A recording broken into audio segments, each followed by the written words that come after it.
Hello అండి అందరికీ. అందరూ ఎలా ఉన్నారు? బాగున్నారా? మేమైతే బాగానే ఉన్నామండి. చూడండి ఇతనైతే మా వారు వీడియో తీస్తున్నారు. అందరికీ చూపిద్దామని వీడియో అయితే తీస్తున్నారండి. మీకు చెప్పే ఉంటానండి, మేము ఢిల్లీ టు రాజస్థాన్ టూర్ ఉందని చెప్పాను కదా, గుడికి అయితే వెళ్తున్నామని. 2 టూర్లు అయితే వేసామండి. సాలాసం బాలాజీ గుడికి వెళ్ళాము. నెక్స్ట్ కోటసం బాబా మందిరం అయితే వెళ్ళాము. కోటసం మందిర్ బాబాది ముందే వీడియో పెట్టున్నాను కాబట్టి ఆ వీడియో అయితే నేను ఎక్కువ తీయలేదు. ఈ వీడియో మీకు ఫస్ట్ టైం పెడుతున్నాను కాబట్టి వీడియో అయితే తీస్తున్నానండి. 2 అవర్స్ లైన్లో కట్టుకొని గుడికైతే వెళ్ళాము. చాలా పెద్ద లైన్ అండి ఇక్కడోట. ఈ బాలాజీ అంటే ఆంజనేయ స్వామి అంటారు. ఈ గుడి దగ్గరికి ఎవరికైనా దెయ్యం పట్టుకుంటే ఈ గుడి దగ్గర తీసుకొస్తారంట. దెయ్యం అయితే వదులుతుందని అంటారండి, తెలియదు. నేనైతే చూసాను అనుకోండి, వాళ్ళైతే ఎలా గెంతుతున్నారో. మా బాబు అయితే చూసి చాలా జడుచుకున్నాడు. ఎవరైనా పిలుస్తంట వెనకాలకి తిరిగి చూడకూడదని అంటారు. మరి ఏమోనండి, మాకైతే తెలియదు. మేమైతే అలా వెళ్ళిపోతూ వీడియో అయితే తీస్తున్నాం. చూడండి మా వారు అయితే ఎవరికో వీడియో కాల్ చేసి చూపిస్తున్నారు గుడని. చూడండి సార్, అంత వీడియో అయితే తీనివ్వడం లేదండి. కొద్ది తీసాను, మీకు అంతగా క్లియర్గా కనిపించదు అనుకుంటా. చూడండి అంతగా క్లియర్గా కనిపించదండి గుడి. ఒక్కొక్కరు అయితే సైడ్ నుంచి ఎలా గెంతుతున్నారో, ఇక్కడికి దెయ్యాలు విడిచిపెడతాయని అంటారండి. చూసాము దెయ్యాలు విడిచిపెడతాయని. ఒక్కొక్కరు అయితే అబ్బా చెప్పుకోలేమండి, అలాగ ఎంతుతున్నారు. దేవుడిని అయితే మంచిగా మేము దర్శించుకొని బయటకైతే వచ్చేసామండి. బయటకు వచ్చి చూడండి మార్కెట్ అయితే భలే ఉందన్నమాట. మార్కెట్ వీడియో కూడా తీసినట్టు ఉంటుందని అలా కొద్ది వీడియో అయితే తీశాను. వీడియో నచ్చితే లైక్ అయితే చేయండి ఫ్రెండ్స్. సబ్స్క్రైబ్ చేసుకోండి. మీ ఫ్రెండ్స్కి రిలేటివ్కి షేర్ చేయండి. కొత్తగా చూసే వాళ్ళైతే సబ్స్క్రైబ్ చేసుకోండి. నా ఛానల్లో మంచి వీడియోస్ అయితే పెడుతుంటాను, చూడండి ఫ్రెండ్స్. లైవ్ కూడా పెడుతుంటాను. లైవ్కి అయితే ఫ్రెండ్స్ అందరూ వస్తుంటారు, భలే ఉంటుంది, సరదాగా మాట్లాడుకుంటాము.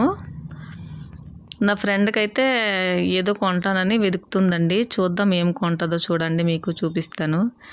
ఇక్కడికి స్టాప్ అయిపోయాను అనమాట. ఏదైనా తిందాము అని మా వారైతే వద్దనేసారు. హోటల్లో ఎలాగో ఫుడ్ ఉంది కదా, ఇక్కడ ఎందుకు తిందామని. చూడండి ఇవి తీసుకుంటానని చూసిందండి. చిన్న మంచాలు బెడ్ అంటారు కదా, అవి చాలా బాగుంటాయి అన్నమాట. కానీ అవి 200 అనేసరికి అక్కడ పెట్టేసింది. మళ్ళీ చూడండి మరి తీసుకోనని. అవి అలా చూస్తూ కొద్దిగా అయితే వీడియో తీశాను, చూడండి. వీడియో నచ్చితే లైక్ షేర్ చేసుకోండి ఫ్రెండ్స్. ఇవైతే సింగాడే అంటారండి, మీకు అవేంటంటారో చూడండి. నెక్స్ట్ ఆంజనేయ స్వామి గుడి అయిపోయిన తర్వాత రామ్ సీత గుడికి అయితే తప్పకుండా వెళ్ళాలంట. చూడండి మేమైతే గుడికి వచ్చాము. అక్కడ గార్డ్స్ ఉన్నారు కదా, వాళ్ళైతే కోపం అవుతున్నారు వీడియో తీయొద్దని. నేను అలా మీకు చూపించినట్టు ఉంటుందని కొద్దిగా వీడియో అయితే తీశాను. చూడండి మా రామ్ సీతని అయితే చూసేయండి. మా రామ్ సీత కదండి, అందరు రామ్ సీత.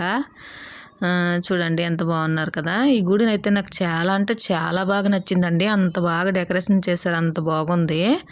అలా ఉండిపోద్దాం అనుకున్నాం, అలా ఉందన్నమాట. మనసు అయితే ప్రశాంతంగా ఉంది ఆ గుడి లోపల. నెక్స్ట్ అయితే ఇంకో గుడి అయితే చూపిస్తాను చూడండి. సరే, ఇంకో విగ్రహం దేవుడిది. చూడండి కెమెరా అయితే ఫోన్ అయితే వద్దనేస్తున్నారు, అందుకని కొద్దిగా కదులుతుంది వీడియో. అలా చూసేయండి, ఏమనుకోవద్దు. చూసారా ఎంత బాగుందో వీడియో, గుడి ఎంత బాగుంది కదా. భలే డెకరేషన్ చేశారనమాట.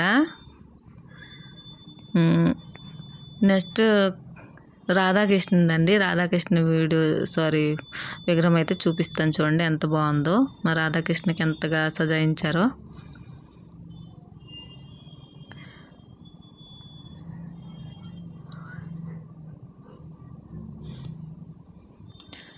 ఈ వీడియో మొత్తం ఇలా కదిలిపోయిందనమాట, నేను చూసుకోలేదు. వీడియో అయితే అప్లోడ్ చేశాను, ఏమనుకోకుండా చూసేయండి. ఇక్కడైతే మేము ఫొటోస్ అన్నీ చాలా బాగా తీసుకున్నాము సైడ్ నుంచి. వాళ్ళు అప్పటికే వద్దు, ఫోటోలు ఏమొద్దు, వెళ్ళండి అని అంటుంటే మా వారు ఒప్పుకోలేదనమాట. ఒక ఫోటో ఏం తీసుకుందామని తీసుకున్నాము. చూసారండి రాధాకృష్ణ, అదిగో కనిపిస్తుందా? కనిపించే ఉంటుందండి. చూడండి ఎంత బాగుంది కదా రాధాకృష్ణ, చాలా అంటే చాలా బాగుంది. ఈ గుడిలో ప్రశాంతంగా ఉందండి, నిజంగా చెప్తున్నా. చాలా అంటే చాలా ప్రశాంతంగా ఉంది. వీడియో నచ్చితే లైక్, షేర్, సబ్స్క్రైబ్ అయితే చేసుకోండి ఫ్రెండ్స్. ఇంకా వీడియోస్ ఉన్నాయి, పెడతాను.